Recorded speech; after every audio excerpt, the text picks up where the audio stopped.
Tehnica Bowen este un concept nou în terapiile manuale și constă în aplicarea unor mișcări delicate cu degetele asupra mușchilor și țesutului conjunctiv. Aceste mișcări speciale transmit mesaje prin intermediul sistemului nervos, reactivând memoria celulară a unei stări preexistente de bine, de sănătate și echilibru existențial. Există o mare diversitate de beneficii pe care această tehnică le aduce pentru sănătate. Dacă există un echilibru în organism de orice natură, tehnica Bowen are abilitatea de a restabili armonia din organism.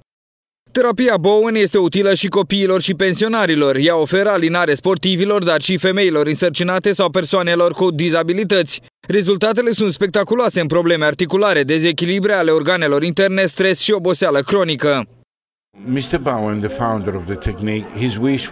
Tom Bowen a lăsat cu limbă de moarte ca oricine își dorește să învețe această tehnică să o poată face. Se poate practica cu familia, cu prietenii, dar și cu profesioniști, dar care trebuie să se supună legilor fiecărei țări în parte.